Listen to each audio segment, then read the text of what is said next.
రాత్రి ఉన్నట్టుండి లైట్లు ఆరిపోయాయి. అంతా చీకటి, చిమ్మ చీకటి. 2 కళ్ళు ఆరోగ్యంగానే ఉన్నప్పటికీ ఆ చీకట్లో కనులు పొడుచుకు చూసినా ఏమీ కనిపించటం లేదు. అగ్గిపుల్ల గీయాలి, కొవ్వొత్తి వెలిగించాలి, ప్రమిదను తెచ్చి నూనె పోసి వత్తి వేసి వెలిగించాలి. టార్చ్ లైట్ అందుబాటులో ఉంటే ఆన్ చేయాలి. లేదు, చీకట్లోనే కరెంటు వచ్చేదాకా కూర్చోవాలి. మినుగురు ఒకటి గదిలోకి ప్రవేశించి ఎగురుతోంది. ఎగురుతున్న ఆ రవ్వంత వెలుగు ఒకరి ముఖం ఒకరి కనిపించడానికి చాలటం లేదు. ఓ పెద్ద గాజు సీసాలో సగానికి మినుగులను పట్టి మూత పెట్టి గదిలో టేబుల్ పైన పెట్టుకుంటేనో దేన్ని చూడాలన్నా కనులు కావాలి, కాంతి కావాలి. సూర్యుని నుండి, చంద్రుని నుండి, నక్షత్రాల నుండి, విద్యుత్ దీపాల నుండి, బాణాసంచా ప్రదర్శనల నుండి, కొవ్వొత్తుల నుండి, మునిగురుల నుండి దూసుకు వస్తున్న చిత్రాచిత్రమైన ఈ వెలుగు ఏమిటి? ఏముంది ఈ వెలుగులో? ఆకాశంలో రంగులు మారిపోతూ ఉంటాయి. ఎన్ని రంగులు! ఈ ప్రకృతిలో ఎన్నెన్ని రంగులు! ఏమిటి రంగులు? ఎక్కడి నుంచి వస్తోంది రంగు? ఆకాశంలో విరిసిన హరివిల్లుని చూసినా, గాలిలో ఎగురుతున్న సబ్బునీటి బుడగలలో నాట్య ప్రదర్శనలిస్తున్న రంగులను చూసినా పిల్లలే అన్నమాట ఏమిటి, పెద్దలకి ఉల్లాసమే. అమావాస్య నాడు ఓ చక్కని విద్యుత్ దీపాలంకృత కట్టడం పక్కనే ఉన్న స్నానవాటికలో తలక్రిందులవుతుంది. ఓ పున్నమి రాత్రిలో నిశ్చలంగా ఉన్న నెలబావి నీటిలోకి తొంగి చూస్తే ఆకాశంలో ఉన్నంత స్పష్టంగానూ నీటిలో కూడా చంద్రుడు కనిపిస్తాడు. గురి చూసి ఓ చిన్న గులకరాయి విసిరితే వంకర్లు పోతాడు. ఓ సాయంత్రం సూర్యాస్తమయానికి ముందు ఓ జంట మోటార్ సైకిల్పై పోతూ ఉంటే వారి దారికెదురుగా సూర్యుడు వస్తాడు. భర్త డ్రైవ్ చేయటంలో ఇబ్బంది పడుతూ మెల్లకన్ను పెట్టి ఓ పక్కవాటుగా చూడటానికి ప్రయత్నిస్తే భార్య కళ్ళు చిట్లించుకుంటూ కాసేపు కళ్ళు మూసుకుంటుంది. ఆ అనుభవం తర్వాత ధ్రువణ కటకములమర్చిన చలువ కళ్ళద్దాలను, sunglasses fitted with polarising lenses భర్తకి బహుమానంగా ఇస్తుంది. వెలుగు లేనిదే జీవం లేదు, జీవనానికి రంగు లేదు. ఇంతగా మనకి అత్యవసరమైన ఈ కాంతి ఏమై ఉంటుంది? ఈ ప్రశ్న కొన్ని శతాబ్దాల పాటు మనిషిని వేధించింది. తెలుసుకోవాలనే కుతూహలాన్ని రేపుతూ సరియైన సమాధానం దొరకక, దొరికిన సమాధానం తృప్తినీయక మనిషిని కలవర పెడుతూనే ఉంది. కాంతి అంటే ఏమిటో తెలుసుకోవాలనే ప్రయత్నంలో శాస్త్రజ్ఞులు కాంతి ప్రవర్తనను అధ్యయనం చేయటం మొదలుపెట్టారు. 17వ శతాబ్దం నడిమినాటికి కాంతికి సంబంధించిన కొన్ని ప్రయోగ ఫలితాలను సేకరించారు. కొన్ని సూత్రాలకు లోబడి కాంతి ప్రవర్తిస్తుందని తెలుసుకున్నారు. ఆ కాలంలో కాంతి స్వభావం గురించి 2 సిద్ధాంతాలు ఒకేసారి ప్రచారంలోకి వచ్చాయి. కాంతి జనక వస్తువు నుండి కోట్ల కొలది సూక్ష్మాతి సూక్ష్మ కణాలు వెలువడి కంటిపైన పడి మన దృష్టిని ప్రేరేపిస్తాయి అన్నాడు న్యూటన్. కాంతి జనక వస్తువు నుండి వెలువడిన శక్తి ఈథర్ అనే విశ్వవ్యాప్తమైన యానకంలో గోళాకార తరంగాలను సృజిస్తుంది. ఈ తరంగాలు మన కంటిని చేరినప్పుడు ఆ వస్తువును చూస్తున్న జ్ఞానం మనకి కలుగుతుంది అన్నాడు హైగెన్స్. న్యూటన్ కాంతి కణ సిద్ధాంతము పరావర్తనాన్ని, రిఫ్లెక్షన్, వక్రీభవనాన్ని, రిఫ్రాక్షన్ వివరించింది. కానీ పరావర్తనము, వక్రీభవనము ఒకేసారి జరగటాన్ని వివరించలేకపోయింది. హైగెన్స్ న్యూటన్కి సమకాలీనుడే. ఇతను తన తరంగ సిద్ధాంతం ఆధారంగా పరావర్తన, వక్రీభవనాలు ఏకకాలమందే జరగటాన్ని విశదీకరించగలిగాడు. సబ్బునీటి బుడగలలో కనిపించే రంగులను చూచి ప్రేరితుడై న్యూటన్ ఆ విషయమపై ప్రయోగాలు చేశాడు. అతనికి తన ప్రయోగంలో రంగురంగుల ఏకకేంద్ర వలయ శ్రేణి కనిపించింది. ప్రయోగంలో ఏకవర్ణ కాంతిని ఉపయోగిస్తే కాంతివంతమైనవి, కాంతిహీనమైనవి అయిన వలయాలు ఏకాంతరంగా కనిపించాయి. ఒక విధమైన ఆవర్తిత ధర్మము కాంతికి ఉండవచ్చుననే సత్యాన్ని ఈ వలయాలు సూచిస్తున్నాయి అని న్యూటన్ అనుకున్నాడు. కానీ అతనికి తన కణ సిద్ధాంతంపై గాఢ నమ్మకం ఉంది. కణ సిద్ధాంతాన్ని వదులుకోవటానికి ఇష్టపడిన న్యూటన్ తాను పరిశీలించిన న్యూటన్ వలయాలను వివరించటానికి కాంతి కణాలు కంపిస్తూ ఉంటాయని, లేదా వాటి చలనాన్ని యానకంలోని తరంగాలు అదుపులో ఉంచుతాయని ఒక క్రొత్త ప్రతిపాదన చేశాడు. 17వ శతాబ్దంలోనే బార్తోలినస్ స్ఫటికాలలో చేసిన ప్రయోగాల ఫలితంగా ద్వివక్రీభవనాన్ని కనుక్కున్నాడు. కాంతికి ఏకపార్శ్వత ఉంటుందని వ్యాఖ్యానిస్తూ న్యూటన్ తన కణ సిద్ధాంతం ఆధారంతో ద్వివక్రీభవనాన్ని వివరించాడు. ఏకపార్శ్వతనే ప్రస్తుతం ధ్రువణం అంటున్నాం. ఏకపార్శ్వత లక్షణాన్ని హైగెన్స్ తరంగ సిద్ధాంతం ప్రకారం వివరించడం సాధ్యపడదు. తరంగ సిద్ధాంతాన్ని త్రోసిపుచ్చడానికి, తన కణ సిద్ధాంతాన్ని సమర్థించుకోవటానికి న్యూటన్ ద్వివక్రీభవనాన్ని చక్కగా వాడుకున్నాడు. కాంతి కణము అనే భావనను వదులుకోవటానికి ఇష్టపడకపోయినా కాంతికి తరంగ స్వభావం కూడా ఉండవచ్చుననే శంక న్యూటన్కి ఉంది. తానే పరిశీలించిన న్యూటన్ వలయాలకు సరియైన వివరణ లభించలేదు కదా. కానీ న్యూటన్ అనుయాయులకు శిష్యులకు కణ సిద్ధాంతంపై ఏమాత్రం సందేహం లేదు. వారికి న్యూటన్పై గల విశ్వాసం, గౌరవం అటువంటివి. ఆ రోజులలో న్యూటన్కి గల ప్రతిభ, ప్రఖ్యాతి తరంగ సిద్ధాంతాన్ని నెగ్గనీయలేదు. కణ సిద్ధాంతమే ఆధిక్యతలో ఉండేది. కౌతుకాత్మకమైన న్యూటన్ వలయాలు శాస్త్రజ్ఞులందరి దృష్టిని ఆకర్షించడమే కాక అవి వారికి ఒక చిక్కు ప్రశ్నలా తయారయ్యాయి. న్యూటన్ చనిపోయిన 75 సంవత్సరాల వరకు కూడా న్యూటన్ వలయాలకు సరియైన వివరణ లభించలేదు. పలుచని పొరలలో కనిపించే రంగులను అధ్యయనం చేస్తూ యంగ్ తన తరంగ సిద్ధాంతాన్ని పునరుద్ధరించాడు. వ్యతికరణం, జోక్యం లేదా ఇంటర్ఫిరెన్స్ అనే కాంతి ధర్మాన్ని ప్రతిపాదించి ఆ రంగులను వివరించాడు. న్యూటన్ వలయాలకు ఆమోదయోగ్యమైన వివరణను ఇచ్చాడు. దాంతో తరంగవాదం మళ్లీ వెలుగులోకి వచ్చింది. తరంగవాదాన్ని వైజ్ఞానిక లోకమంతా ఏకగ్రీవంగా ఆమోదించకపోయినప్పటికీ కణ సిద్ధాంత ప్రభావం సన్నగిల్లనారంభించింది. ఈ విధంగా 17వ శతాబ్దం నుండి 19వ శతాబ్దం వరకు శాస్త్రజ్ఞుల మధ్య కాంతి విషయంలో వాదోపవాదాలు జరుగుతూనే ఉండేవి. న్యూటన్ వర్గీయులని, హైగెన్స్ వర్గీయులని శాస్త్రజ్ఞులు రెండుగా చీలిపోయారు. కాంతి కణరూపమని న్యూటన్ వర్గం వారు, కాదు తరంగ రూపమని హైగెన్స్ వర్గీయులు, కాదుగాక కాదు కణాలే అంటూ మొదటివారు, మేము అంగీకరించం తరంగాలే అని రెండో వర్గం వారు ఎవరి ఆధారాలు వారు చూపుతూ వాగ్యుద్ధాలు చేస్తూ ఉండగా 19వ శతాబ్దంలో తరంగవాదం బలాన్ని పుంజుకుంది. న్యూటన్ కాలంలోనే గ్రిమాల్డి నీడలపై ప్రయోగాలు చేశాడు. నీడల అంచులు పదునుగా ఉండవు, కొసల దగ్గర పొగలేచిపోతున్నట్టుగా ఉంటాయి. కొసల దగ్గర కాంతి క్రమేణా జాలువాడుతున్నట్టుంటుంది. ఛాయను సూక్ష్మదర్శినితో జాగ్రత్తగా పరిశీలిస్తే అది పూర్తిగా అంధకారంగా ఉండకుండా అంచు దగ్గర 2-3 వర్ణపట్టికలు కనిపిస్తాయి. కాంతి యొక్క ఈ ధర్మాన్ని గ్రిమాల్డి వివర్తనం, డైఫ్రాక్షన్ అన్నాడు. ఫ్రెనెల్ నీడల కొసల దగ్గర కనిపించే వర్ణపట్టికలను వ్యతికరణం, జోక్యం, ఇంటర్ఫిరెన్స్ ప్రాతిపదికగా సమర్థించి వైజ్ఞానిక లోక ఆమోదాన్ని పొందాడు. దాంతో తరంగ సిద్ధాంతానికి మరింత బలం చేకూరింది. ఇంతదాకా శాస్త్రజ్ఞులంతా కాంతి తరంగాలను అణుదైర్ఘ్య తరంగాలను అనుకుంటూ వచ్చారు. 1808లో మాలూస్ మామూలు దర్పణాల మీద పరావర్తన చెందిన కాంతి కిరణాలు కూడా కొన్ని పరిస్థితుల్లో ధ్రువణం చెందుతాయని కనుక్కున్నాడు. అప్పటి నుండి యంగ్, ఫ్రెనెల్ ఇద్దరూ ధ్రువణంపై విస్తృత పరిశోధనలు చేసి కాంతి తరంగాలు తిరియక్ తరంగాలై ఉండాలని నిర్ధారణకు వచ్చారు. ధ్రువణాన్ని వివరించటంలో కాంతి తిరియక్ తరంగాలుగా ప్రసరిస్తుందనే సిద్ధాంతం విజయం పొందింది. తరంగ సిద్ధాంత పునాదులు ఇంకా గట్టిపడనారంభించాయి. 1950లో ఫోకాల్ట్ కాంతి వేగాన్ని ప్రయోగపూర్వకంగా నిర్ణయించడం కూడా అప్పటి రోజులలో తరంగ సిద్ధాంతాన్ని శాస్త్రజ్ఞులు ఆమోదించడానికి కొంత కారణమైంది. న్యూటన్ కణ సిద్ధాంతం తెరమరుగైంది. ఇంతవరకు అందరూ కాంతి స్వభావాన్ని వర్ణిస్తూ దాని ప్రవర్తనా రీతులను వివరించ ప్రయత్నించారే తప్ప అసలు కాంతి అంటే ఏమిటి అనే ప్రశ్నకు సమాధానం రాబట్టలేదు. అదీకాక తరంగవాదంలో కూడా ఒక అవరోధం ఉంది. అపరిమితమైన స్థితిస్థాపకత, ఊహించడానికి వీలు కానంత సాంద్రత ఈథర్ యానకానికి ఉన్నాయని, అది విశ్వమంతా వ్యాపించి ఉందని హైగెన్స్ కల్పించాడు. ఈథర్కి అతను ఆపాదించిన ఈ ధర్మాలు చాలా చిత్రమైనవి, పరస్పర విరుద్ధమైనవి. అతని ఈ ఊహకు ఆధారం విశ్వంలో నక్షత్రానికి మధ్య వ్యాపించి ఉంది అని అనుకుంటున్న ఈ ఈథర్ అనే పదార్థపు ఉనికిని రుజువు చేయాల్సిన అవసరం శాస్త్రజ్ఞులకు ఏర్పడింది. అమెరికాకు చెందిన ఆల్బర్ట్ మెకెల్సన్కు ఒక ఊహ తట్టింది. విశ్వమంతా వ్యాపించి ఉంది అని అనుకుంటున్న ఈథర్ విశ్వంలో స్థిరంగా ఉన్నట్లయితే భూమి సూర్యుని చుట్టూ తిరుగుతోంది కనుక అలా తిరుగుతున్నప్పుడు ఈథర్ పదార్థం ఉండటం వల్ల కొంత నిరోధానికి అంటే రెసిస్టెన్స్కి గురి అయ్యి తద్వారా ఒక రకమైన ప్రవాహాన్ని సృజించాలి.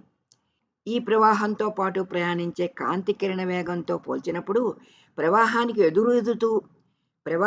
ఎదురీదుతూ పోయే కాంతి కిరణ వేగంలో తగ్గుదల కనిపించాలి. 1881లో మెకెల్సన్ ఇంటర్ఫెరోమీటర్ అనే పరికరాన్ని రూపొందించాడు. ఈ పరికరం ఒక కాంతి కిరణాన్ని పరస్పరం లంబ దిశలుగా ప్రసరించే కిరణాలుగా చీల్చి తరువాత ఆ చీలికలను తిరిగి కలుపుతూ ఆ రెండు కిరణ చీలికల వేగాలలో గల తేడాను ఖచ్చితంగా కొలుస్తుంది. ఈథర్ యానకం కానీ ఉన్నట్లయితే ఈ చీలికల వేగాలలో తేడా కనిపించాలి. కానీ ప్రయోగంలో కాంతి చీలికల వేగాలలో తేడా లేనట్టుగా ఫలితాలు వచ్చాయి. అందువల్ల ఈథర్ యానకం ఉందనడానికి రుజువు దొరకలేదు. యానకం లేకుండా ఈ విశ్వంలో కాంతి తరంగ ప్రసారం ఎలా జరుగుతోంది? ఈ చిక్కుముడిని ఎలా విప్పాలి? మైకెల్సన్ 1887లో ఎడ్వర్డ్ మోర్లేతో కలిసి ఒహాయోలోని క్లీవ్లాండ్లో మరో పరీక్ష చేశాడు. ఈసారి ఉపయోగించిన పరికరాన్ని మరింతగా మెరుగుపరిచాడు. ఎక్కడా ప్రయోగంలో దోషాలు దొర్లేందుకు అవకాశం లేకుండా జాగ్రత్తలు తీసుకొని చాలా ఖచ్చితమైన కొలతలు కొలవడానికి వీలు కల్పించుకున్నారు. ఈసారి చేసే ప్రయోగం వల్ల తప్పనిసరిగా కాంతి కిరణ చీలికల వేగాల్లో తేడా ఉంటుందని, ఈథర యానకం ఉందని చెప్పేందుకు తప్పనిసరిగా రుజువు దొరుకుతుందని భావించారు. కానీ కాంతి చీలికల వేగాల్లో మార్పు లేదు. కాంతి వేగం స్థిరంగా ఉంది. విజ్ఞాన శాస్త్ర చరిత్రలో మెకెల్సన్ మోర్లీ ప్రయోగము విఫలమైన ప్రయోగంగా ప్రఖ్యాతి పొందింది. వీరు ఈథర్ ధర్మాల గురించి అధ్యయనం చేయాలని పరిశోధన ప్రారంభించి చివరకు ఈథర్ అనే యానకం లేదని నిరూపించారు. వీరి ప్రయోగం కాంతి వేగం ఒక స్థిర రాశి అనే విషయాన్ని వెల్లడించింది. ఈ ప్రయోగంలో ఈథర్ ఉన్నది అని నిరూపించాలని ఎందుకు అనుకున్నారంటే, వాళ్ళు కాంతిని తరంగం అనేటటువంటి కాంతి తరంగ రూపంలో ప్రసరిస్తుందని వారు నమ్మారు. దానికి ఆధారం అంతకుముందు జేమ్స్ క్లార్క్ మ్యాక్స్వెల్ గారు విద్యుత్ క్షేత్రాలని, అయస్కాంత క్షేత్రాలని మళ్ళీ విద్యుశాస్త్రంతో ముడిపెట్టి 4 గణిత శాస్త్ర సమీకరణాలను ఉత్పాదించాడు. కాంతి తరంగాలు విద్యుదయస తరంగాలు అని చెప్పి ఉన్నాడు, అలా ఊహించి ఉన్నాడు. వారికి తెలిసినంత వరకు ఈ తరంగ ప్రసారానికి ఒక యానకం అంటే మీడియం ఉండాలి. నీటిని ఈథర్తో పోలిస్తే ఈదుతున్న వ్యక్తి కాంతి అన్నమాట. మెకెల్సన్ చాలా జాగ్రత్తగా, నిశితంగా, క్షుణ్ణంగా ప్రయోగాలు నిర్వహించే భౌతిక శాస్త్రజ్ఞుడిగా బాగా పేరున్నవాడు. మెకెల్సన్ రూపొందించినటువంటి చాలా దృశ్యశాస్త్ర పరికరాలు అనేక రంగాల్లో వినియోగపడుతున్నాయి ఇప్పటికీ, ఈనాటికి కూడా. మెకెల్సన్కి 1907లో నోబెల్ బహుమానం కూడా లభించింది. నిజానికి వైఫల్యాలు ఎప్పుడూ కూడా సైన్సులో కానీ ఎక్కడ కానీ అవి తదుపరి లభించే నూతన ఆవిష్కరణలకి పునాదిరాళ్ళు అవుతూ ఉంటాయి. మ్యాక్స్ తన ప్రతిపాదనకు ఆర్స్టెడ్, ఫారడేల విద్యుత్ శాస్త్ర పరిశోధనలను ఆధారంగా చేసుకున్నాడు. గణిత శాస్త్ర రీత్యా 4 సమీకరణాలను ఉత్పాదించాడు. ఊహించడానికి కూడా వీలుకాని పద్ధతిలో దృశ్యశాస్త్రాన్ని విద్యుదయస్కాంత క్షేత్రాలతో ముడిపెట్టి కాంతి తరంగాలు విద్యుదయస్కాంత తరంగాలని, అవి కాంతి వేగంతో ప్రసరిస్తాయని నిరూపించాడు. ఈయన సిద్ధాంతం ప్రకారం కాంతి తరంగాలు తిర్యక్ తరంగాలే. ఈథర యానకానికి స్థానభ్రంశ ప్రవాహం ఏర్పడడానికి అవసరమైన పారావిద్యుతికంగానే మ్యాక్స్వెల్ భావించాడు. అందుచేత హైగెన్స్ ఆపాదించిన విచిత్ర ధర్మాల వల్ల ఉత్పన్నమైన సమస్యలన్నీ తీరిపోయాయి. మ్యాక్స్వెల్ సిద్ధాంతం అందరికీ అంగీకారయోగ్యమైంది. ఇక కాంతి రూపంలోనే కాక ఇతర రూపాలలో కూడా విద్యుదయస్కాంత తరంగాలను ప్రయోగశాలలో సృజించడం సాధ్యపడాలి. 1887లో హెడ్స్ ప్రయోగశాలలో విద్యుదయస్కాంత తరంగ ప్రసారాన్ని సృజించి మ్యాక్స్వెల్ ప్రతిపాదనను రుజువు చేశాడు. రేడియో తరంగాలు మొదలుకొని పరారుణ తరంగాలు, దృగ్గోచర కాంతి కిరణాలు, ఎక్స్ కిరణాలు, గామా కిరణాలు ఇవన్నీ కూడా ఒకే కుటుంబానికి చెందిన విద్యుదయస్కాంత తరంగాలేనని రుజువైంది. విద్యుదయస్కాంత వర్ణపటంలో కాంతి ఒక స్వల్పమైన భాగము. తెల్లని కాంతికి తెల్లని కాంతిలో మిశ్రితమై ఉన్న రంగులను మాత్రమే చూసే సున్నిత శక్తి మానవ నేత్రాలకు ఉంది. కనుక అవే కనిపిస్తాయి. మిగిలిన విద్యుదయస్కాంత తరంగాలు మన కంటికి కనిపించవు. అయితే పరారుణ తరంగాలను స్పర్శతో గుర్తించగలుగుతాము. పరారుణ వికిరణాన్ని ఉష్ణ వికిరణం అని కూడా అంటారు. సూర్యుడి నుండి వెలుగుతో పాటు వేడి కూడా వస్తుంది. సూర్యగ్రహణ సమయంలో వెలుతురుతో పాటు వేడి కూడా ఆగిపోతుంది. ఒక వస్తువుని వేడి చేస్తే దాని నుండి ఉష్ణం వెలువడుతుంది, కాంతి వెలువడుతుంది. పదార్థాలని వేడి చేస్తే ఉద్గారమయ్యే వికిరణాన్ని ఉష్ణ వికిరణం అంటారు. పదార్థాన్ని వేడి చేస్తున్న కొద్దీ అది ఎక్కువ ప్రకాశవంతం అవుతూ ఉంటుంది. ఉద్గారమయ్యే వికిరణపు రంగు కూడా మారుతుంది. ఒక అనుభవజ్ఞుడైన ఉక్కు పనివాడు వేడిగా ఉన్న ఉక్కు ఉద్గారం చేసే వికిరణం రంగును బట్టి దాని ఉష్ణోగ్రతను సరిగ్గానే చెప్పగలుగుతాడు. క్రిమ్సన్ కలర్లో ఉంటే ఉష్ణోగ్రత 500 డిగ్రీల సెంటీగ్రేడ్ అంటాడు. పసుపు ఉంటే 800 డిగ్రీల సెంటీగ్రేడ్ ఉంటుంది అంటాడు. తెల్లని కాంతి వెలువరిస్తున్న సమయం వచ్చేసరికి ఉష్ణోగ్రత 1000 డిగ్రీల సెంటీగ్రేడ్ అని చెబుతాడు. వస్తువు ఉష్ణోగ్రతకి అది ఉద్గారం చేసే వికిరణ తరంగ దైర్ఘ్యానికి అంటే రంగుకి గల సంబంధాన్ని అధ్యయనం చేయటానికి శాస్త్రజ్ఞులు పూనుకున్నారు. ఈ విషయంలో స్టీఫాన్ వీన్ ప్రతిపాదించిన 2 సూత్రాలు విడివిడిగా నిజమని రుజువయ్యాయి. ఆ రెంటినీ కలిపి ఒకే సూత్రంగా ర్యాలీ జీన్స్ ప్రతిపాదించారు. వేడి వస్తువు యొక్క వికిరణ తీక్షణత ఆ వస్తువు పరమ ఉష్ణోగ్రతకు అనులోమానుపాతంలోనూ తరంగదైర్ఘ్యం 4వ ఘాతానికి విలోమానంగానూ ఉంటుందని వీరు సూత్రీకరించారు. ఆకుపచ్చ, ఎరుపు వంటి కంటికి కనిపించే వర్ణపట భాగాలలోనూ అంతకంటే ఎక్కువ తరంగదైర్ఘ్యం గల విద్యుదయస్కాంత తరంగదైర్ఘ్యాల అవధిలోనూ ఈ సూత్రం ప్రయోగ ఫలితాలతో ఏకీభవిస్తుంది. కానీ నీలలోహిత, అతి నీలలోహిత తరంగాలకు అంతకంటే తక్కువ తరంగదైర్ఘ్యాలకి ఈ సూత్రం వర్తించదు. ఈ సూత్రం ప్రకారం తక్కువ తరంగదైర్ఘ్యాల దగ్గర వికిరణ శక్తి గరిష్టం కావాలి. ఇదే నిజమైతే వికిరణ తరంగదైర్ఘ్యం తగ్గిన కొద్దీ వస్తువు నుండి ఉద్గారమయ్యే శక్తి అనంతం కావాలి. అంటే నిరవధికత సాధ్యపడాలి. ఒక నక్షత్రం నుండి ఒక సెకను కాలంలో వస్తున్న తరంగాల సంఖ్యకు ఒక హద్దు అనేది లేకుండా పోవాలి. అంటే నక్షత్రం నుండి ఉద్గారమయ్యే శక్తి అనంతం కావాలి. ఇది అసంభవం. ఈ విధంగా ఉష్ణ వికిరణ స్వభావాన్ని వివరించడంలో ర్యాలీ జీన్స్ ఇద్దరూ విఫలమయ్యారు. ఈ వైఫల్యాన్ని భౌతిక శాస్త్రజ్ఞులు హ్రస్వ తరంగ దైర్ఘ్యాల దగ్గర ఉపద్రవం లేదా అతి నీలలోహిత విపత్తుగా వర్ణించారు. అప్పట్లో వారు దానిని ఒక ప్రత్యేక సూత్రానికి వచ్చిన విపత్తుగా మాత్రమే భావించారు. కానీ అది సాంప్రదాయ భౌతిక శాస్త్ర సిద్ధాంతాలకు, భావనలకు వచ్చిన విపత్తు. ఈ విపత్తులో సాంప్రదాయక భావనల పునాదులు కదిలిపోనారంభించాయి.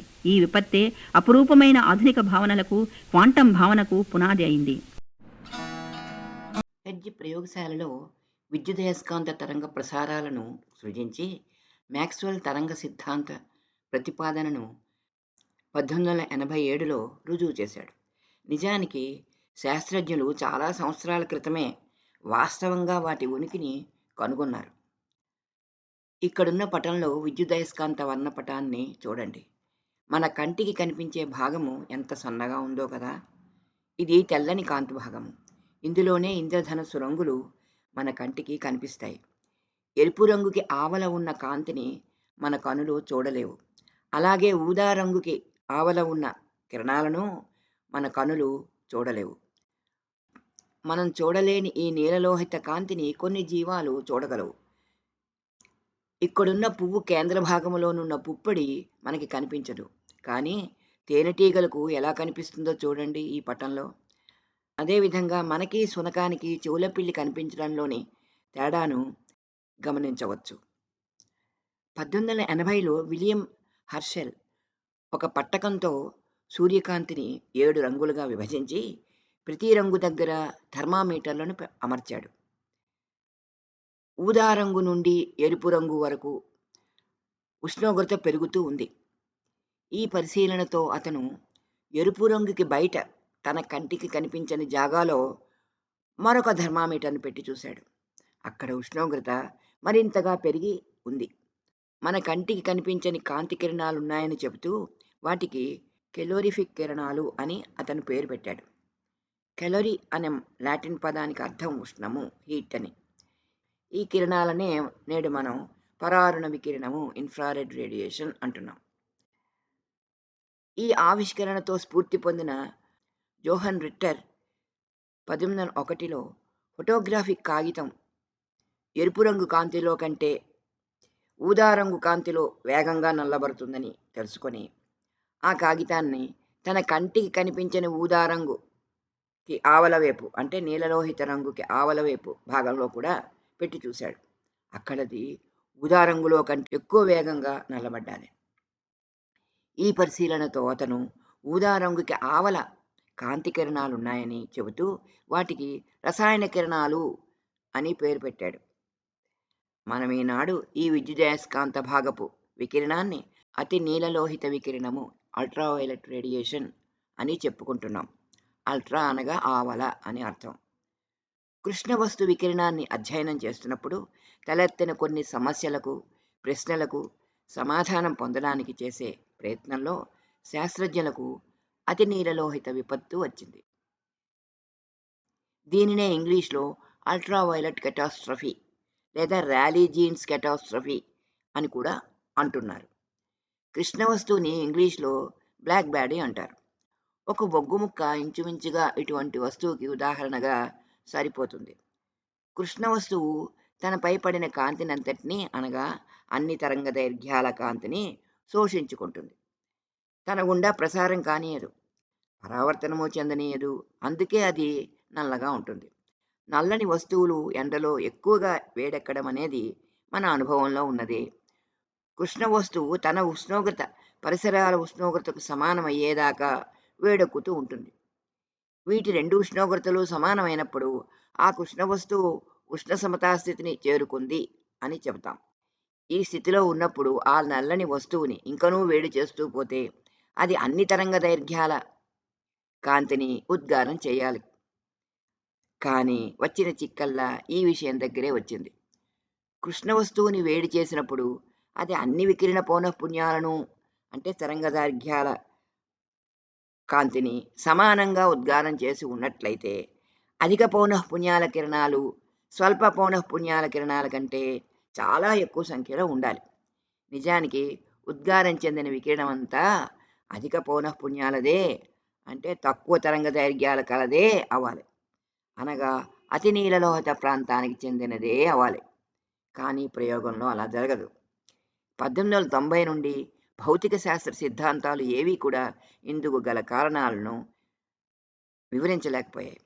శాస్త్రజ్ఞులంతా కృష్ణ వస్తువు వికిరణాన్ని ప్రయత్నించి విఫలమయ్యారు. కృష్ణ వస్తువు వికిరణ ప్రయోగ ఫలితాలు ర్యాలీ జీన్స్ సమీకరణాన్ని అనుసరించి లేవని చెప్పుకున్నాం కదా. ప్రయోగపు వివరాలలోకి వెళ్దాము. అది వరకు ఒక బొగ్గు ముక్క ఇంచుమించుగా కృష్ణ వస్తువుకి ఉదాహరణగా సరిపోతుంది అని చెప్పుకున్నాం. నిజానికి పరిపూర్ణ కృష్ణ వస్తువు పర్ఫెక్ట్ బ్లాక్ బాడీ ఉండడము సాధ్యపడదు. పరిపూర్ణ ఉష్ణ వస్తువు అంటే ఈ పర్ఫెక్ట్ బ్లాక్ బాడీ నిర్వచనం ప్రకారము విద్యుదయస్కాంత వికిరణ అన్ని తరంగ దైర్ఘ్యాలను అనగా అన్ని పౌనఃపున్యాల వికిరణాన్ని శోషించుకొని ఉష్ణ సమతా స్థితికి చేరుకున్నదై ఉండాలి. తరువాత ఆ వికిరణాన్ని అది ఉద్గారం చెందించాలి. శాస్త్రజ్ఞులు ఊహాజనిత ఉష్ణ వస్తువుని తమ పరిశోధనకు ఎంచుకున్నారు. పటంలో అన్ని వైపులా మూసి ఉన్న లోహపు పెట్టికి ఒక చిన్ని రంధ్రం ద్వారా విద్యుదయస్కాంత వికిరణాన్ని పంపినప్పుడు లోనికి ప్రవేశించిన వికిరణము లోహపు లోపలి గోడల దగ్గర అనేకానేక సార్లు అనంతముగా పరావర్తనాలు చెందడం వల్ల మొత్తం వికిరణాన్ని అనగా అన్ని తరంగ దైర్ఘ్యాల వికిరణాన్ని శోషించుకోవడం అవుతుంది. అలాగా ఆ రంధ్రమే వికిరణ శోషణిగా అంటే రేడియేషన్ అబ్జార్బర్గా పనిచేస్తుంది. కృష్ణ వస్తువు ఉష్ణోగ్రత పెరుగుతూ ఉష్ణ సమతా స్థితిని చేరుకుంటుంది. ఈ స్థితిలో ఉన్న లోహ పెట్టిని వేడి నీటి తొట్టిలో పెట్టి వేడి చేస్తే ఒకానొక ఉష్ణోగ్రత వరకు అప్పుడు రంధ్రం గుండా వికిరణాన్ని ఉద్గారం చేయడం మొదలు పెడుతుంది. ఆ స్థితిలో ఆ రంధ్రము కృష్ణ వస్తువు ఉద్గారిణిగా బ్లాక్ బాడీ రేడియేటర్గా మారుతుంది. వస్తువును వేడి చేస్తూ వివిధ ఉష్ణోగ్రతల దగ్గర తరంగ దైర్ఘ్యాల దగ్గర వికిరణ తీక్షణతను వర్ణపట మాపకంతో కొలిచి చూశారు. ఇక్కడున్న పటాన్ని చూడండి. మొదట ఉద్గార వికిరణము పరారుణ ప్రాంతంలో జరుగుతుంది కనుక అంటే ఇన్ఫ్రారెడ్ రేడియేషన్ అవుతుంది కనుక మన కంటికి కనిపించదు. కానీ ఆ తర్వాత దృగ్గోచర ప్రాంతం వచ్చేసరికి మనకి ఈ రకంగా ఈ రంగులు ఉన్నటువంటి వర్ణపటము మనకి కనిపిస్తుంది. ప్రతి ఉష్ణోగ్రత విలువకి ఒకానొక తరంగ దైర్ఘ్యం విలువ దగ్గర వికిరణము గరిష్ట తీక్షణతను ప్రదర్శించినదని వర్ణపటాన్ని బట్టి నిర్ధారణ అవుతున్నది. వస్తువు ఉద్గారం చేసిన రంగు తీక్షణతలు వస్తువు ఉష్ణోగ్రత మీదనే ఆధారపడతాయి కానీ వస్తువు యొక్క స్వభావము ఆకారాలపై ఆధారపడదని కూడా ప్రయోగ ఫలితాలు వెల్లడించాయి. ఉష్ణోగ్రత పెరిగిన కొద్దీ వక్రరేఖ చూపుతున్న గరిష్ట వికిరణ తీవ్రత క్రమక్రమంగా తక్కువ తరంగ దైర్ఘ్యాల వైపుకి జరుగుతున్నదని కూడా మనం గమనించవచ్చు. సాంప్రదాయిక భౌతిక సిద్ధాంతాలను అనుసరించినట్లయినా పటంలో చుక్కలతో చూపిన రేఖ రావాలి. ఆ రేఖ నిరవధికంగా అతి నీలలోహిత దిశగా పోతూ ఉన్నది. తక్కువ తరంగ దైర్ఘ్యాల దగ్గర సాంప్రదాయ సిద్ధాంతాలను ప్రయోగ ఫలితాలు పాటించకపోవడాన్నే అతి నీలలోహిత విపత్తుగా వర్ణించారు. ఈ విషయం దగ్గరే ర్యాలీ జీన్స్ సమీకరణంతో ప్రయోగ ఫలితాలు ఏకీభవించలేదు. 1900 సంవత్సరంలో జర్మన్ శాస్త్రజ్ఞుడు మ్యాక్స్ ప్లాంక్ తన క్వాంటం సిద్ధాంతాన్ని ప్రతిపాదించాడు. అప్పటికతని వయస్సు 40 సంవత్సరాలు. ర్యాలీ జీన్సులతో చాలా విషయాలతో ఏకీభవిస్తూనే వారి సమీకరణాన్ని సవరించి సరికొత్త సమీకరణాన్ని ఉత్పాదించాడు. ఈ సూత్రాన్ని ప్రయోగాలు ధృవీకరించాయి. కానీ అతని సమీకరణం సాంప్రదాయకమైన ఏ భౌతిక శాస్త్ర సూత్రం నుండి కానీ సిద్ధాంతం నుండి కానీ ఉత్పాదించడానికి కుదరలేదు. అంచేత ప్లాంక్ మీమాంసలో పడ్డాడు. ప్రాయోగిక సత్యాలకు విరుద్ధంగా ఉన్న సాంప్రదాయిక భావనలను సిద్ధాంతాలను వద్దలకుండా పట్టుకునే ఉండాలా, లేక ప్రయోగం వెల్లడించిన విషయాలకే విలువనిచ్చి సాంప్రదాయాన్ని సవరించడం ద్వారా తన సమీకరణాన్ని సమర్థింపజూడాలా? మ్యాక్స్ ప్లాంక్ మీమాంస ఇది. ప్లాంక్ ప్రయోగ ఫలితాల పక్షమే వహించాడు. అంతవరకు అందరూ నమ్ముతున్న భౌతిక శాస్త్ర సాంప్రదాయాన్ని ఎదిరించటానికే నిశ్చయించుకున్నాడు. సాంప్రదాయంలో ఏ యోచన ప్లాంక్ సమీకరణం ఉత్పాదనకి తావీయటం లేదు. సాంప్రదాయక భౌతిక శాస్త్రానికి అత్యంత ప్రాథమిక యోచన వికిరణ శక్తి అవిచ్ఛిన్నమైనది అని. వికిరణ శక్తి ఎడతెగ లేకుండా ఉద్గారమవుతూ ఉంటుంది అని వారి భావన. శక్తి విచ్ఛిన్నంగానే ఉద్గారమవుతుంది అని ప్లాంక్ యోచన. శక్తి నిరంతర ప్రవాహంలా కాక మాటిమాటికి అత్యంత సూక్ష్మ పరిణామాలైన క్వాంటం పరిమాణాలలో ఉద్గారమవుతూ ఉంటుందని ఇతని వాదన. ఇతడి వికిరణానికి ఇచ్చిన సమీకరణం E=h*.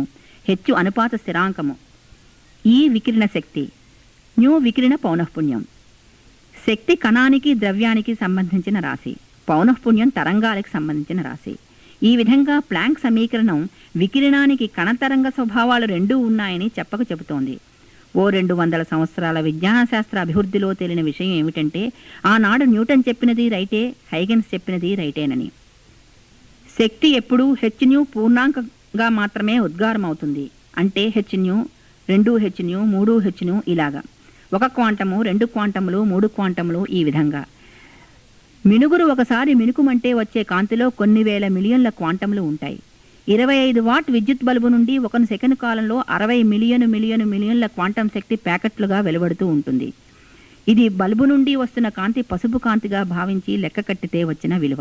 సంవత్సరం డిసెంబర్ 14న బెర్లిన్లో జరిగిన జర్మన్ ఫిజికల్ సొసైటీ వారి సమావేశంలో మ్యాక్స్ ప్లాంక్ తన క్వాంటం సిద్ధాంతాన్ని శాస్త్రజ్ఞుల ముందు ఉంచాడు.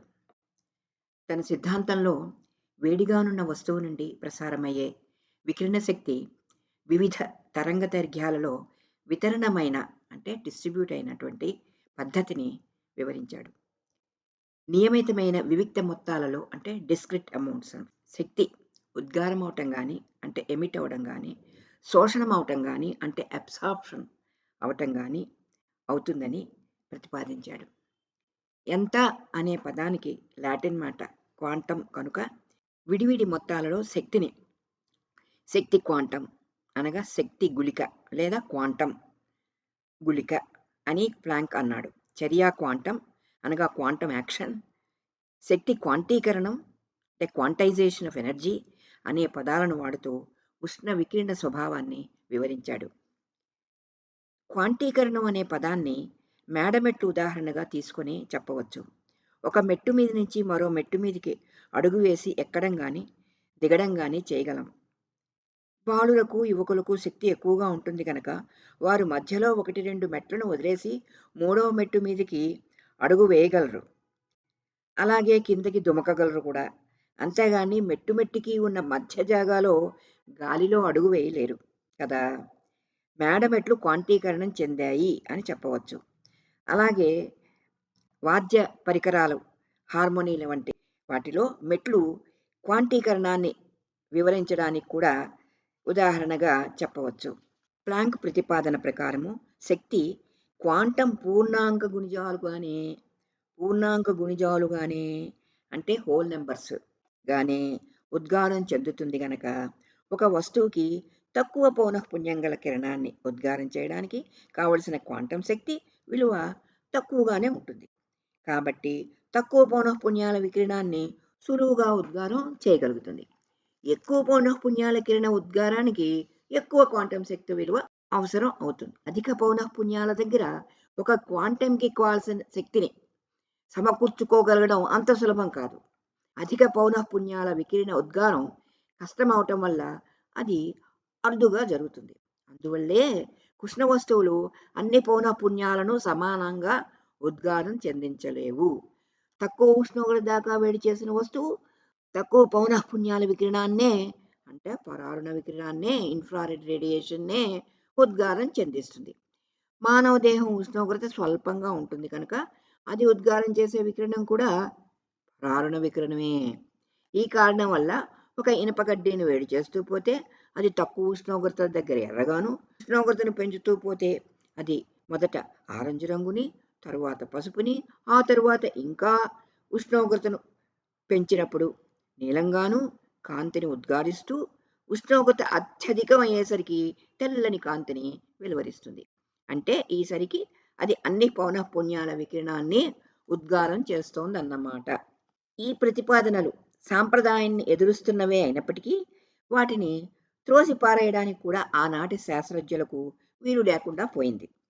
ఎందుచేతనంటే అతి దీర్ఘ తరంగదైర్ఘ్యాల దగ్గర, అధిక ఉష్ణోగ్రతల దగ్గర శక్తి వితరణ నియమానికి క్వాంటం సిద్ధాంతం అనుగుణంగానే ఉంది. సాంప్రదాయ యోచనలు సఫలమవుతున్న సందర్భాలన్నింటిలోనూ సాంప్రదాయ సిద్ధాంతానికి, ప్లాంక్ సిద్ధాంతానికి పొత్తు ఉంది. దీన్ని బట్టి సాంప్రదాయ సిద్ధాంతాలు వివరించగలుగుతున్న సందర్భాలన్నీ వికిరణపు క్వాంటం స్వభావాన్ని ఉపేక్షింపదగిన ప్రత్యేక సందర్భాలేనని తెలుస్తోంది. అయినా విప్లవాత్మకమైన ప్లాంక్ ఊహా క్వాంటంని అందుకోవడం అంత తేలికేమీ కాదు. అది వికిరణపు కణ తరంగ స్వభావాలను సమన్వయపరచగలిగే ఊహ.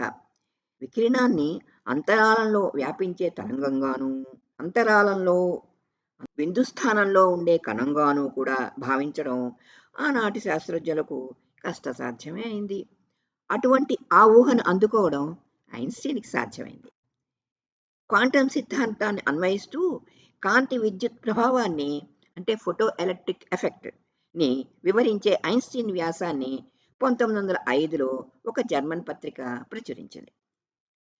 ఫోటో విద్యుత్ ప్రభావం కొత్తదేమీ కాదు.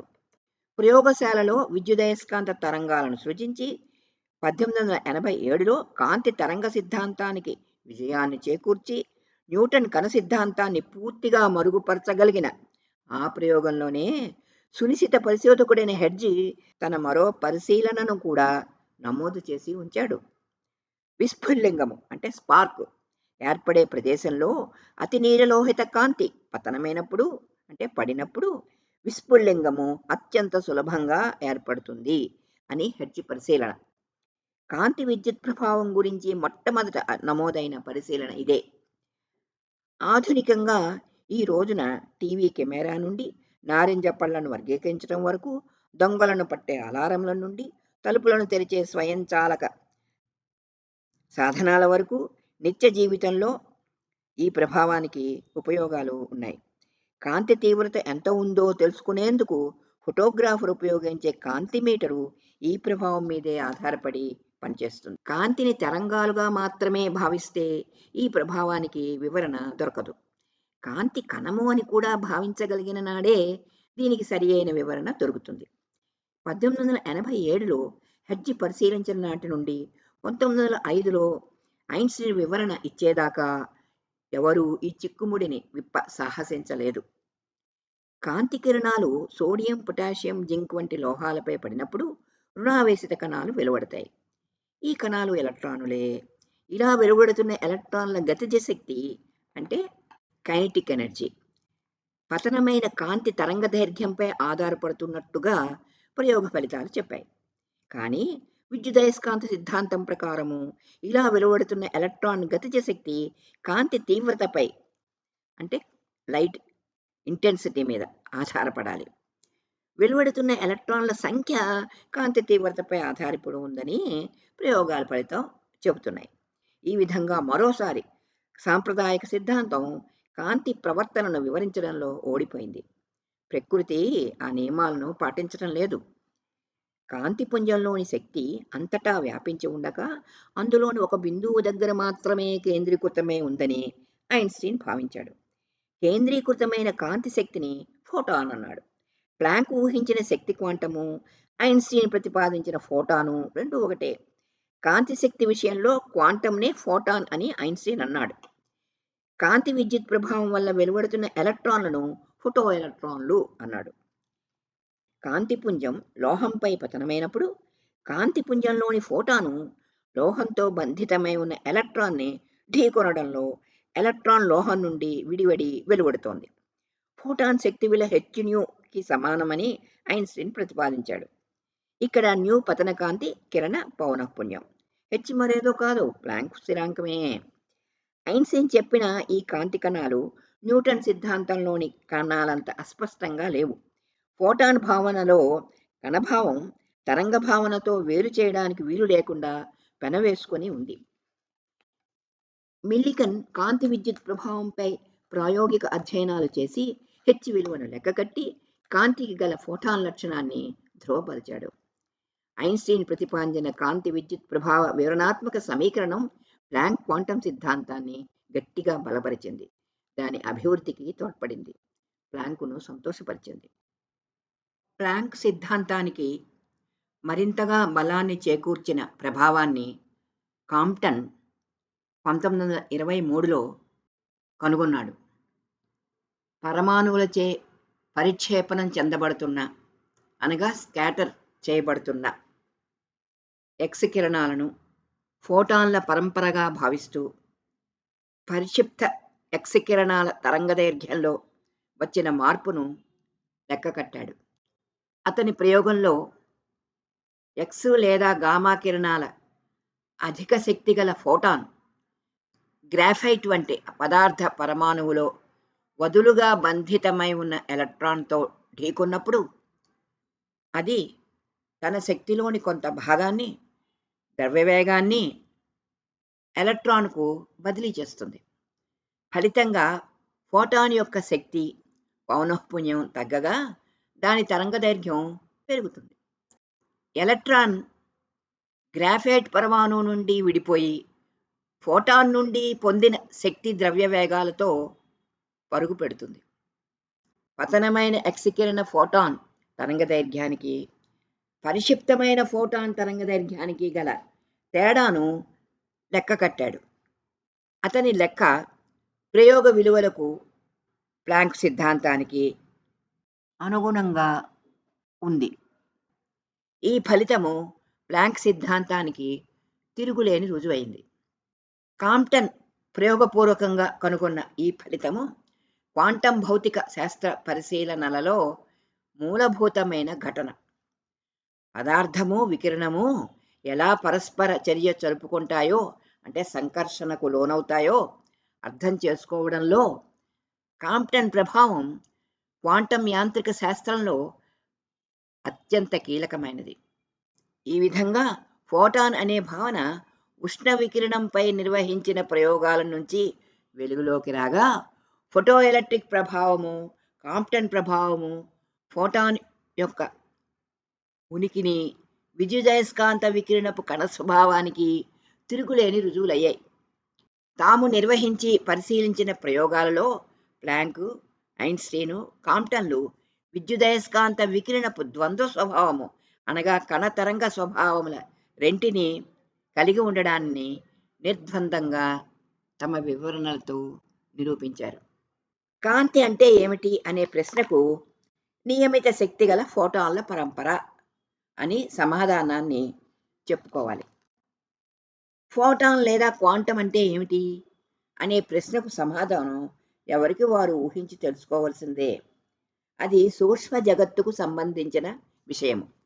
ప్రయోగాలు చేస్తూ, సూత్రాలను చదువుతూ, సమీకరణాలను ఉత్పాదిస్తూ, వాటిని సమన్వయపరచడానికై యోచనలు చేస్తూ ఉంటే విషయం పట్టుబడుతుంది.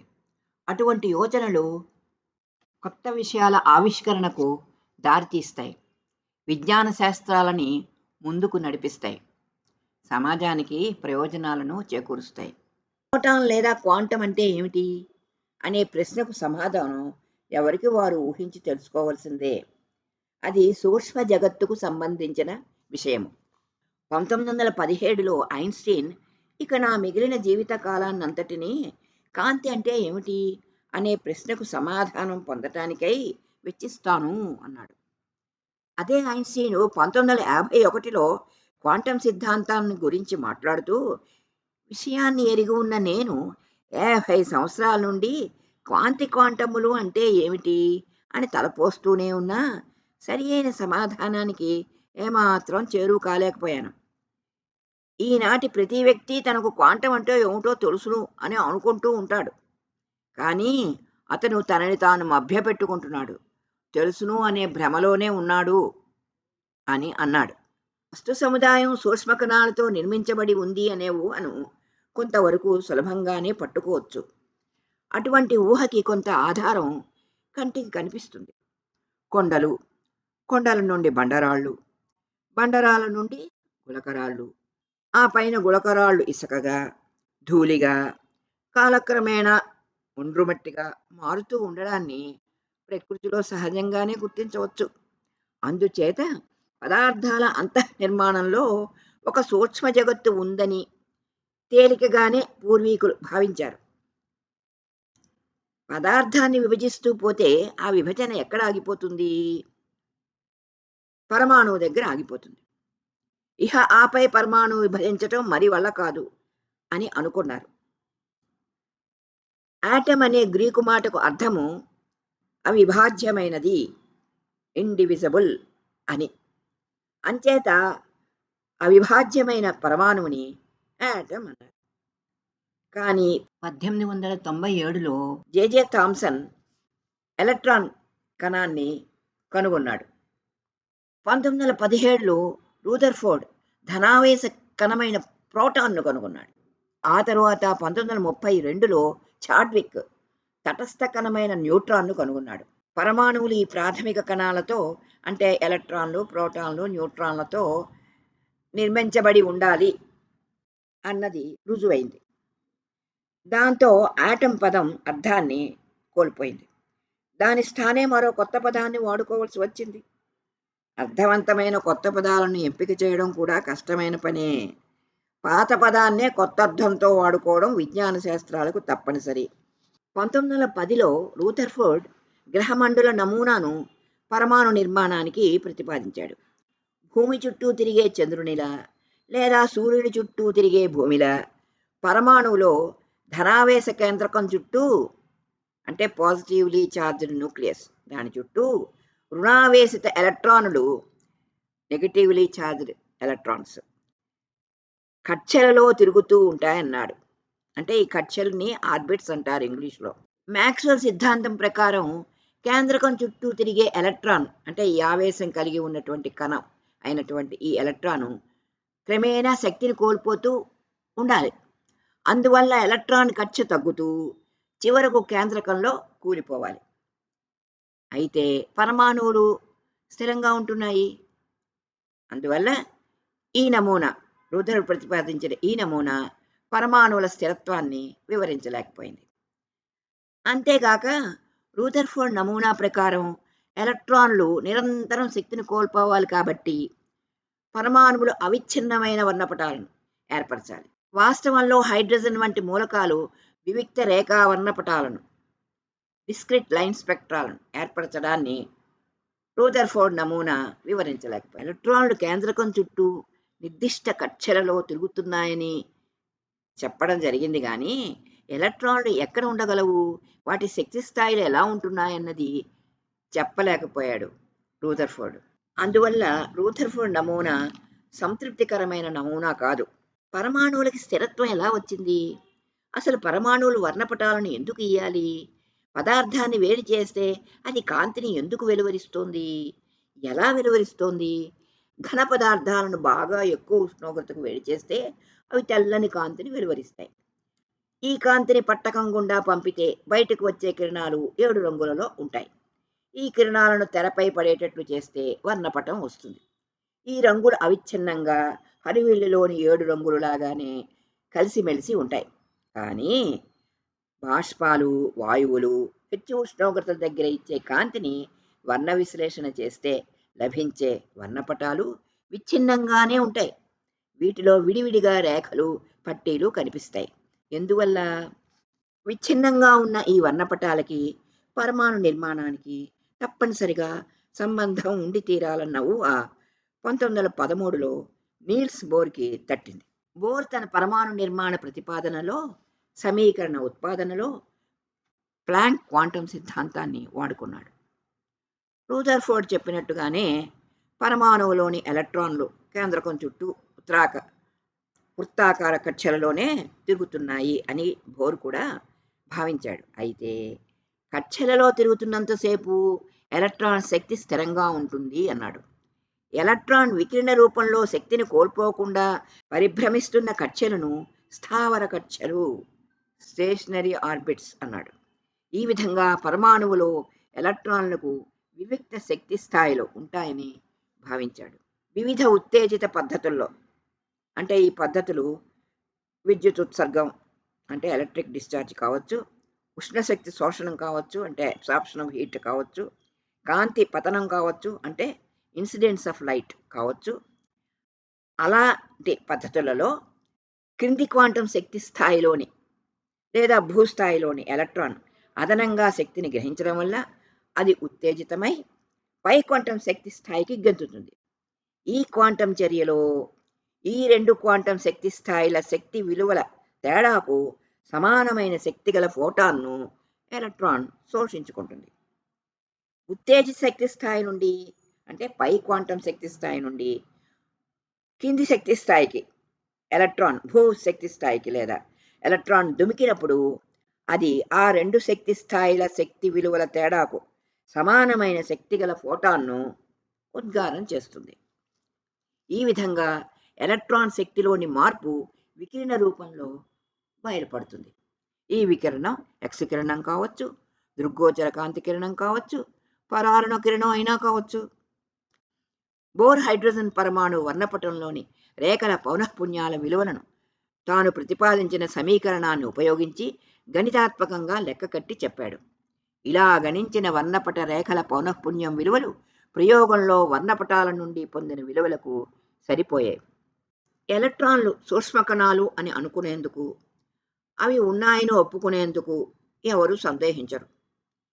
వాటిని కనుక్కోవడంతోటే వాటి విద్యుదావేశాన్ని, కణభారాన్ని శాస్త్రజ్ఞులు సరిగ్గా లెక్కకట్టి తెలుసుకున్నారు.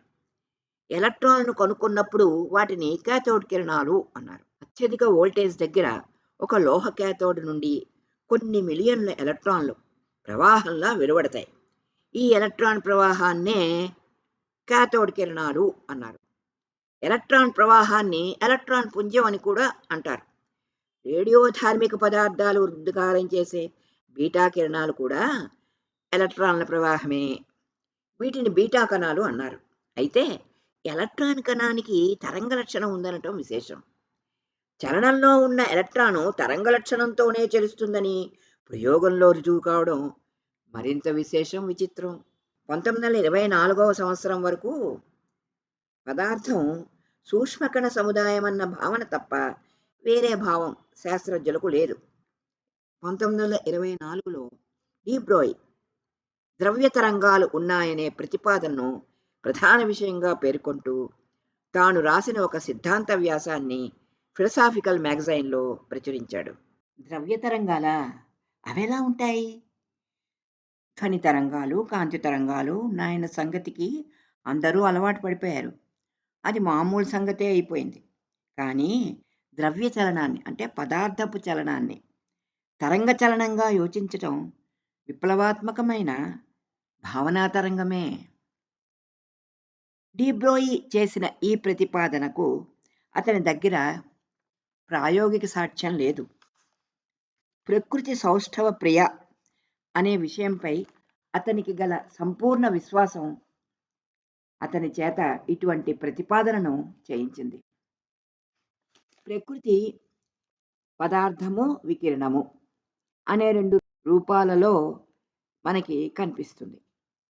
వికిరణానికి ద్వంద్వ స్వభావం అంటే కణతరంగ స్వభావాలు రెండూ ఉన్నాయని నిర్ధారణ అయినప్పుడు కణ స్వభావాన్ని వ్యక్తపరుస్తున్న పదార్థానికి కూడా తరంగ స్వభావం ఉండి తీరాలి కదా.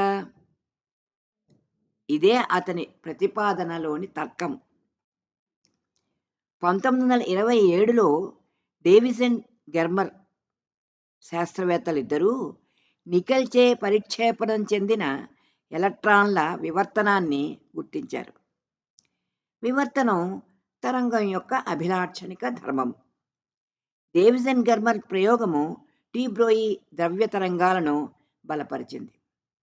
ఐన్స్టీన్ ద్రవ్యరాశికి శక్తికి ఉన్న తుల్యతను తెలియజెప్పే E=mc² సమీకరణాన్ని ప్రతిపాదించాడు.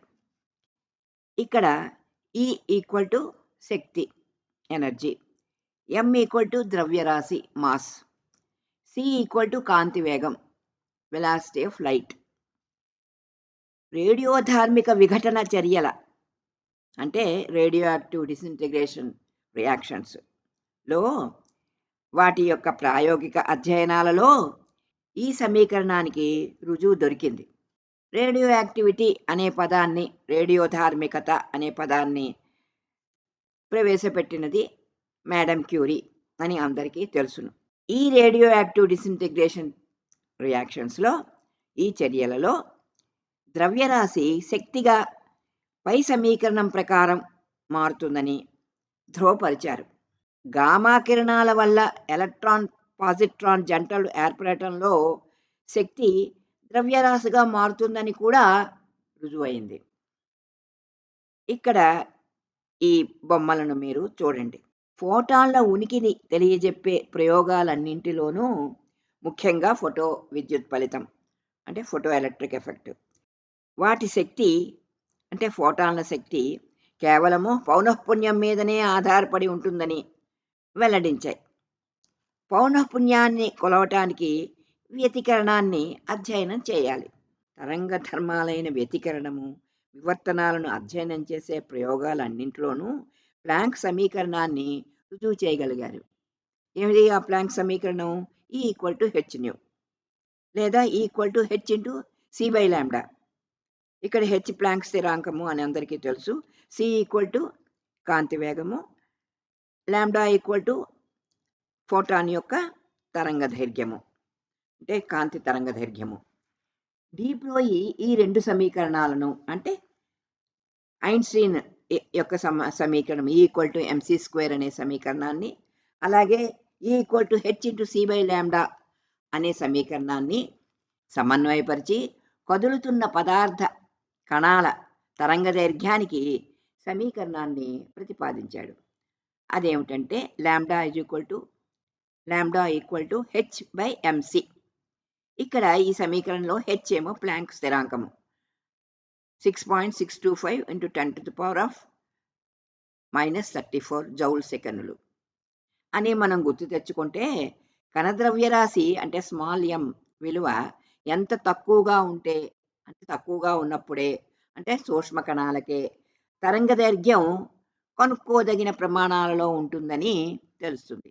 అందుకే పెద్ద పెద్ద కణాల చలనంలో మనకి తరంగ స్వభావం కనిపించదు. ఈ విధంగా సూక్ష్మకణమైన ఎలక్ట్రాన్ ద్రవ్యరాశి స్వల్పమే కనుక 100 వోల్టుల గతిజ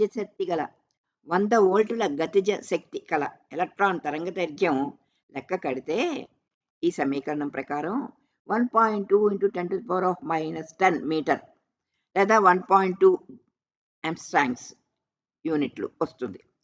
దీని పరిమాణము పరమాణు పరిమాణమంతా ఉంది అంటే ఆ సైజులో ఉంది. లేదా ఘన పదార్థంలో రెండు ఆసన్న పరమాణు తలాల మధ్యనున్న దూరంతో అంటే రెండు ఎడ్జసెంట్ యాటమ్స్ మధ్య ఉండేటటువంటి డిస్టెన్స్ దూరంతో సమానంగా ఉంది. ఈ విలువలు ఎక్స్ కిరణ తరంగ దైర్ఘ్య శ్రేణిలో ఉన్నాయి.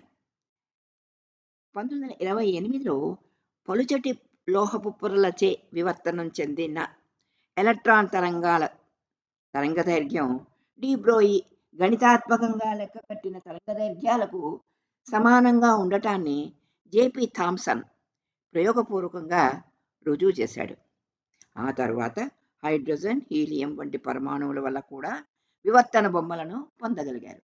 ఈ ప్రయోగాలన్నింటిలోనూ ద్రవ్య కణాలు అనగా ఎలక్ట్రాన్లు, ప్రోటాన్లు, పరమాణువులు మొదలైనవి అంటే సూక్ష్మ కణాలు తరంగ స్వభావాన్ని చూపెట్టాయి. అయితే ఫోటాన్కి మిగిలిన సూక్ష్మ కణాలకి తేడా ఏమిటి అంటే కాంతి కణం కదా ఫోటాను, మిగిలినవేమో పదార్థపు కణాలు. ఈ ఏంటి ఎలక్ట్రాన్లు, ప్రోటాన్లు, న్యూట్రాన్లు, పరమాణువులు ఇవన్నీ కూడాను. అయితే అలాగా ఈ ఫోటాన్కి మిగిలిన సూక్ష్మ కణాలకి తేడా ఏమిటి అనే ప్రశ్న తలెత్తుతుంది.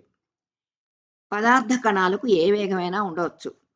అంటే సి విలువ కంటే తక్కువ విలువలు ఉండవచ్చు. కానీ ఫోటాన్ కణవేగం మాత్రం స్థిరరాశి. ఇది కాంతి వేగానికి సమానంగా ఉంటుంది. కాంప్టన్ ఫలితంలో కూడా ఫోటాన్ల శక్తిలోనూ, పౌనఃపున్యంలోనూ మార్పు రావటాన్ని గమనించారు తప్ప, దాని వేగంలో మాత్రం తగ్గుదల కనిపించలేదు.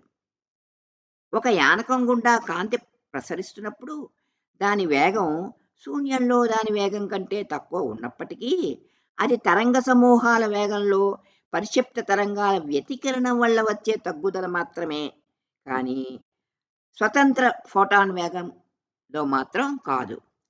ఫోటాన్ వేగంలో తగ్గుదల ఎప్పుడు కనిపిస్తుంది? దాని పూర్తి లయంలోనే చూడగలుగుతాం. అంటే ఫోటో విద్యుత్ ప్రభావంలో చూడగలం కదా! ఈ విశ్వంలో ఉన్న ప్రతి కణం గురించి పూర్తి సమాచారం తెలిసినట్లయితే, భౌతిక సూత్రాలను అనువర్తింపజేసి, అంటే సాంప్రదాయిక సూత్రాలను అనువర్తింపజేసి సైద్ధాంతికంగా ఏ కణ భవిష్యత్తైనా పూర్తిగా తెలుసుకోవడం సాధ్యమేనని 1927 దాకా చెప్పగలిగే అవకాశం ఉండేది.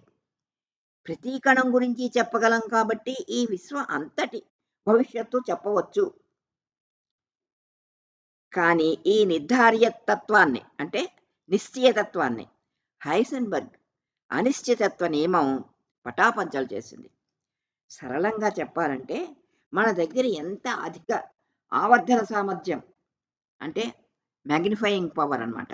ఆవర్ధన సామర్థ్యం అంటే మన దగ్గర ఎంత అధిక ఆవర్ధన సామర్థ్యం గల సూపర్ సూక్ష్మదర్శిని ఉన్నప్పటికీ, ఎలక్ట్రాన్ను అది స్థిరంగా ఉన్నా సరే చూడటం సాధ్యం కాదు. ఎలక్ట్రాన్ను చూడాలంటే దానిపై కాంతి పడాలి. ఎలక్ట్రాన్పై కాంతి పడటంతోటే కాంతి ఫోటాను ఎలక్ట్రాన్తో ఢీకొంటుంది. దాంతో ఎలక్ట్రాన్ పరుగు పెడుతుంది. అందుచేత దాని శక్తిలో మార్పు వస్తుంది. అంటే ఎలక్ట్రాన్ ఉనికిని కనుక్కునే ప్రయత్నంలో దాని శక్తిని మార్చివేయడం జరిగింది. ఎలక్ట్రాన్ స్థానాన్ని, చలనంలో ఉన్నప్పుడు దాని వేగాన్ని ఒక్కోసారి కొలవటం సాధ్యం కాని పని. దీనికి కారణం పరికరాల లోపం కాదని, ఈ కొలతలపై ప్రకృతి విధించిన పరిమితిని గ్రహించాలి.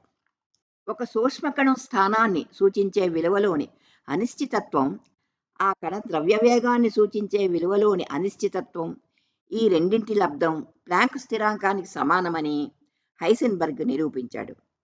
ఈ అనిశ్చితత్వ నియమం సూక్ష్మకణాలకే వర్తిస్తుంది. ఎలక్ట్రాన్ స్థానాన్ని, వేగాన్ని ఒకేసారి నిర్ణయించలేము అని తెలిసాక, పరమాణువులో ఎలక్ట్రాన్ పరిభ్రమించే కక్ష్యలకు వ్యాసార్థాలను నిర్దేశించటానికి వీలు లేదు. పరమాణువులో వివిధ శక్తి స్థానాలలో ఉన్న ఎలక్ట్రాన్లను కనుక్కోగలిగే సంభావ్యతను గురించి మాత్రమే చెప్పగలిగే అవకాశం ఉంది.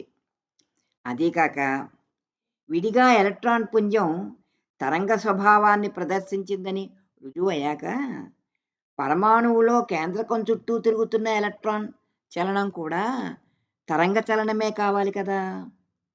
ఈ భావన ఎర్విన్ ష్రోడింగర్కు 1926లో కలిగింది. హైసెన్బర్గ్ అనిశ్చితత్వ సూత్ర పర్యవసానంగా ఎర్విన్ ష్రోడింగర్కి కలిగిన ఈ భావన వల్ల 1926లో క్వాంటం భౌతిక శాస్త్రంలో తరంగ యాంత్రిక శాస్త్రానికి పునాదులు ఏర్పడ్డాయి. 1927లో సాల్వే సదస్సు జరిగింది. ఈ సదస్సుకి Heisenberg, Schrodinger, Pauli, Dirac, Curie, Bohr మొదలైన శాస్త్రకోవిదులు పాల్గొని క్వాంటం మెకానిక్స్ పునాదులను స్పష్టపరిచే కీలక చర్చలను చేశారు. క్వాంటం మెకానిక్స్లో సంభావ్యత ఆధారిత అనిశ్చిత దృక్పథాన్ని ప్రమాణంగా ఎంచుతూ 1920లో జరిగిన కోపెన్హాగన్ సదస్సు వ్యాఖ్యానానికి ఈ సదస్సు ఆమోదాన్ని వెల్లడించింది. అంటే సాల్వే సదస్సు ఆమోదాన్ని తెలిపింది. వేవ్ మెకానిక్స్ నుంచి మ్యాట్రిక్స్ మెకానిక్స్ వరకు వివిధ శాస్త్రవేత్తల మధ్య జరిగిన ఆలోచనల మార్పిడి సిద్ధాంత పునాదులను ఈ సదస్సు స్పష్టీకరించింది. క్వాంటం స్థాయి చర్యలలో ఒకటైన ఉపరిస్థాపకత లేదా మిశ్రమ స్థితి. అనగా ఒకే సమయంలో అనేక స్థితులు కలిసి వాటి ప్రభావం ఆ వ్యక్తిగత స్థితుల మొత్తంగా ఉండటం అన్నమాట. ఇలా జరిగిన దాన్ని ష్రాడింగర్ తన పిల్లి ఊహా ప్రయోగాన్ని ఆధారంగా చేసుకొని వివరించాడు. ఈ పటంలో ఆ విషయాలను మీరు గమనించవచ్చు. క్వాంటం స్థాయికి చెందవలసినటువంటి ఈ ఉపరిస్థాపకత నిజానికి క్వాంటం స్థాయి చర్యలకే వర్తిస్తుంది కానీ రోజువారీ పెద్దగా ఉండేటటువంటి ఆబ్జెక్ట్స్ అంటే వస్తువులకి వర్తించదు అని చెప్పటం. వర్తిస్తే ఇదిగో ఇలాగే ఉంటుంది. పిల్లి చచ్చిపోయింది, బతికింది. చచ్చిపోయి అది రెండూ కలిసి ఉండడం. రెండూ కలిసి ఉండడం పిల్లికి వర్తించదు. కేవలము సూక్ష్మ జగత్తుకే, క్వాంటం స్థాయికే ఈ సూత్రం వర్తిస్తుంది. ఆ రకంగా జరగటానికి అక్కడ అవకాశం తప్పనిసరిగా ఉంది అని ష్రాడింగర్ నమ్మి ఊహాత్మక ప్రయోగం ద్వారా వివరించాడు. Planck, Bohr, de Broglie, Heisenberg, Erwin Schrodinger, Max Born, Dirac మొదలైన శాస్త్రజ్ఞుల కృషితో క్వాంటం సాంఖ్యక శాస్త్రం, క్వాంటం యాంత్రిక శాస్త్రం మొదలైన భౌతిక గణిత శాస్త్రాలు అభివృద్ధి చెందాయి. ఈ శాస్త్రాల అభివృద్ధి మన నిత్య జీవితంలో ఆసక్తిదాయకమైన, ఉపయోగకరమైన అనువర్తనాలకు అసంఖ్యాకమైన అవకాశాలను ఇచ్చింది. ఆహార పదార్థాలను నిల్వ చేయటంలో, క్యాన్సర్ను వికిరణంతో నయం చేయటంలో, మొక్కల పెరుగుదలను అధ్యయనం చేయడానికి, రేడియో ఐసోటోపుల వినియోగంలో, అంతరిక్ష యాత్రికులకు ప్రమాదాల నుండి రక్షణ కల్పించడంలో, కేంద్రక శక్తి ఉత్పాదన, సౌరశక్తి బ్యాటరీల తయారీ, ఇలా లెక్కలేనన్ని విషయ రంగాల్లో ఈ శాస్త్ర పరిజ్ఞానం వినియోగం ఉంది. ఇంతటి పురోగమనానికి మూలం ప్లాంక్ క్వాంటం సిద్ధాంతం. అతి నీల లోహిత విపత్తులో పడి దిక్కుతోచక చీకటిలో శాస్త్రజ్ఞులు తడుములాడుకుంటున్న సమయంలో ప్లాంక్ తన క్వాంటం దీపంతో దారి చూపెట్టి ఈ సరికొత్త సాంకేతిక విజ్ఞాన శాస్త్రాలకి వెలుగుబాట వేశాడు. 20వ శతాబ్దంలో అవి ఊపిరి సొల్పనంత వేగంగా అభివృద్ధి చెందాయి. 1925 సంవత్సరంలో హైసెన్బర్గ్ మ్యాట్రిక్స్ మెకానిక్స్ ని రూపొందించటము, ఆ తర్వాత 1926లో ష్రాడింగర్ వేవ్ మెకానిక్స్ను రూపొందించటము జరిగి సరిగ్గా 100 సంవత్సరాలు పూర్తయ్యాయి. కనుకనే ఈ సంవత్సరాన్ని అంటే 2025 సంవత్సరాన్ని International Year of Quantum Science and టెక్నాలజీగా ప్రపంచ శాస్త్రవేత్తలందరూ, ప్రపంచ వైజ్ఞానిక లోకం మొత్తం అంతా కూడా పండుగలు జరుపుకుంటోంది. దానిలో భాగంగానే మనము కూడా ఒకసారి దీని ఆవిర్భావపు చరిత్రను కణాల, తరంగాల అనే మీమాంస నుండి బయలుదేరి 1926 సంవత్సరం వరకు అభివృద్ధి చెందినటువంటి వైజ్ఞానిక భావనల, ప్రయోగాల, నిర్ధారణల గురించి చెప్పుకున్నాం. కృష్ణ వస్తువు స్వభావాన్ని అంటే బ్లాక్ బాడీ స్వభావాన్ని చక్కగా తన క్వాంటం సిద్ధాంతంతో వివరించి సంతృప్తి చెందిన ప్లాంక్ స్వభావం చేత సాంప్రదాయాన్ని అంటే క్లాసికల్ ఫిజిక్స్ని ఎదిరించే మనస్తత్వం కలవాడు కాదు. అతనికి సాంప్రదాయ భౌతిక సిద్ధాంతాలను త్రోసిరాదనడానికి ఏమాత్రం ఇష్టం లేదు. కానీ తన సిద్ధాంతానికి తిరుగులేదని, దానిని ఆపే శక్తి ఎవరికీ లేదని అతనికి ప్రగాఢ నమ్మకం. ఎలాగైనా సరే సాంప్రదాయ సిద్ధాంతానికి, క్వాంటం సిద్ధాంతానికి పొత్తు కుదర్చాలని అతను చాలా సంవత్సరాలు తన ప్రయత్నాలను కొనసాగిస్తూనే ఉన్నాడు. అవన్నీ విఫలమే అవుతాయని తెలుసుకున్నప్పటికీ అదే పనిని అనేకసార్లు చేస్తూ పోయాడు. అతను ఈ విషయంలో తన స్నేహితులతో ఇలా అన్నాడు: నా సహాధ్యాయులు చాలామంది నేను చేసిన ఈ అధ్యయనాల కృషిలో విషాదాన్ని చూశారు. కానీ నేను దానిని వేరే దృక్కోణం నుండి చూస్తాను. ఈ అధ్యయనాలని నేను చాలా విలువైనవిగా పరిగణిస్తాను. వీటి వల్ల నా క్వాంటం భావనను చాలా లోతుగా పరిశీలించి తేటపరచగలిగాను. క్వాంటం చర్యకు నేను మొదట భావించిన దానికంటే కూడా చాలా ఎక్కువ ప్రాముఖ్యత ఉందని నా ఈ అధ్యయనాల వల్ల రూఢిగా తెలుసుకున్నాను. 1925, 26 సంవత్సరాలలో మ్యాట్రిక్స్ మెకానిక్స్, క్వాంటం మెకానిక్స్ ఆవిర్భవించాక ఈనాటికి అనగా 2025 సంవత్సరాంతానికి 100 సంవత్సరాలు గతించాయి.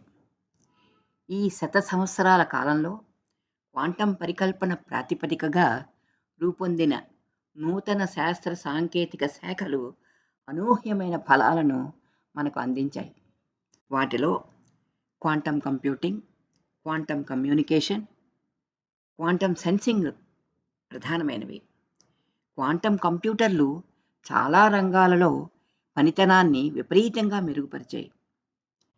రహదారులపై వాహనాల ప్రవాహాన్ని నియంత్రించడంలో, భవిష్యత్ వాతావరణ అంచనాలతో ప్రజలను అప్రమత్తం చేస్తూ ప్రమాదాల నియంత్రణలో, వ్యవసాయము, విద్య, వైద్యము, శాస్త్రీయ పరిశోధన, అపరాధ పరిశోధన, సైబర్ నేరాల గుర్తింపు ఒకటేమిటి, ఈ సాంకేతిక శాస్త్రాల వినియోగ విస్తృతి మనలను ఆశ్చర్యచకితులను చేస్తున్నది.